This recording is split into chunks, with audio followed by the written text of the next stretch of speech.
Hey Murray State, would you believe we only have 2 shows left this semester? Tonight's episode of MSU Tonight is starting right now.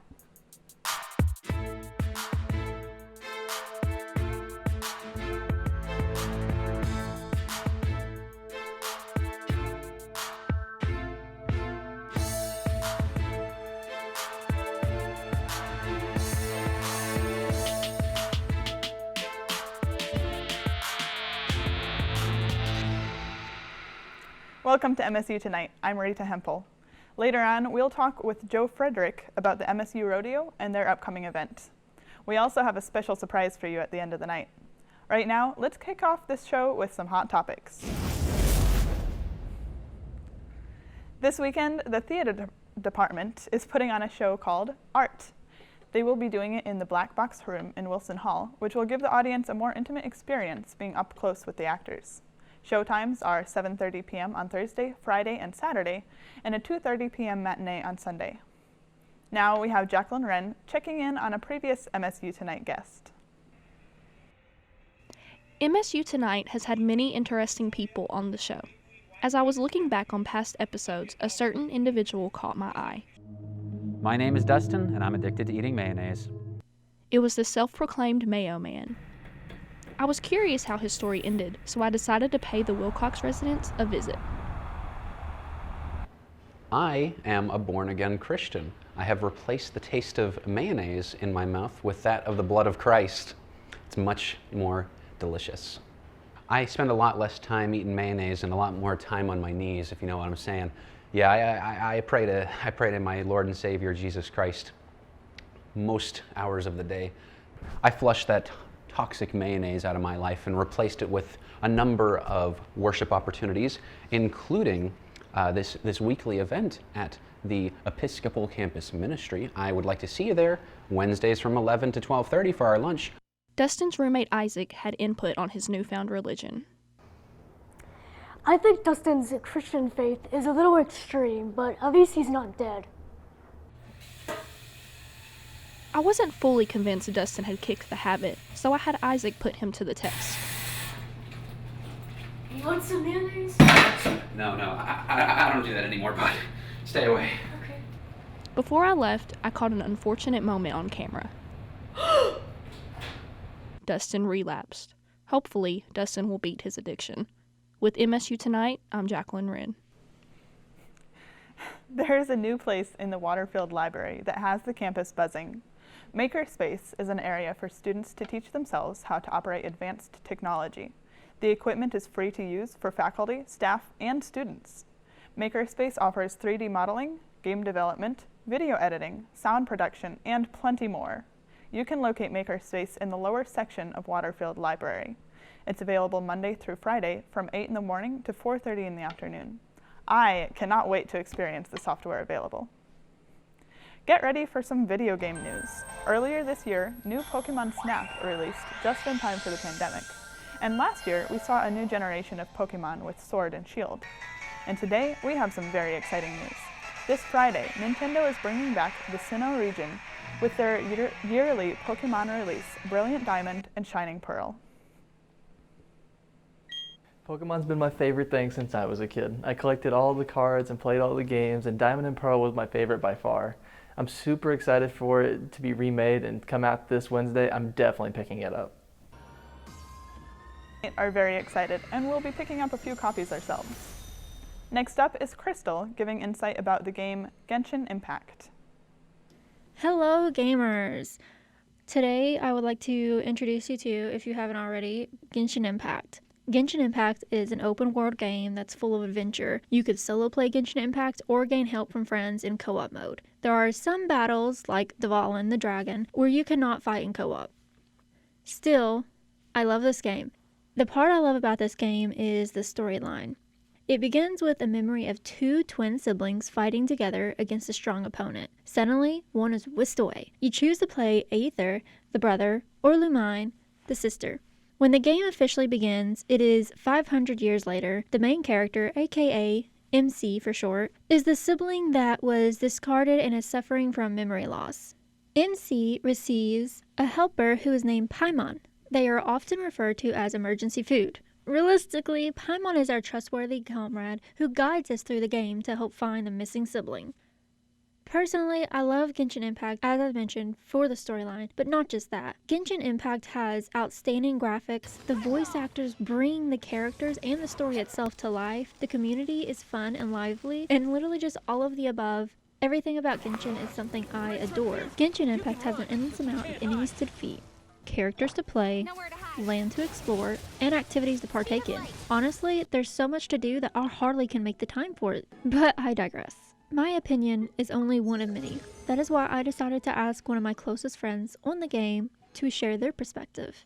Definitely my favorite part of Genshin Impact is the lore and the storyline that goes through the whole thing. I think it's really interesting how they put everything together. All of the names of the characters tend to mean something related to who they are and what they're about. If you look up what language they're from, all of the places that you experience while traveling this wonderfully odd world are based off of different countries. And so when they're making the lore, all of the storylines and characters' personalities relate to the country that they're from. I think that's really interesting and a really fun little aspect they included within their game. My least favorite part is how expensive everything is. Thank you, Dominique Turner.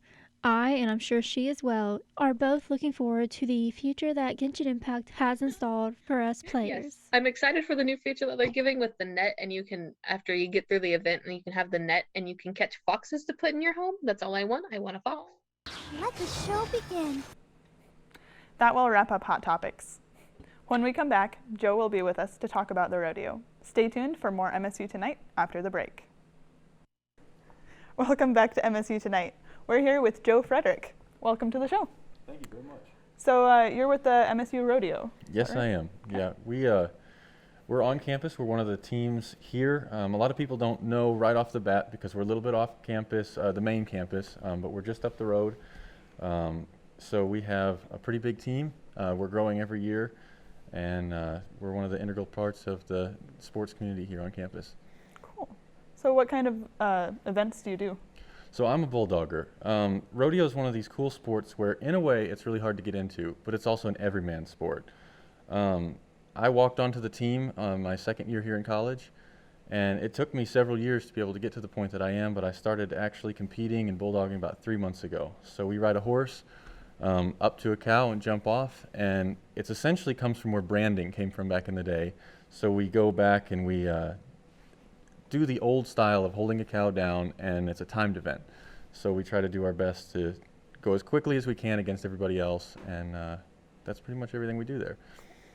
What other activities or whatever are there? So rodeo is this huge thing. It all started out with Bronx out west, but it's grown to include everything from the crazy guys going in for bull riding to the people that are tying calves and even roping goats. And everything in between. It's if you do it on a horse and you do it with livestock, we have it at the rodeo.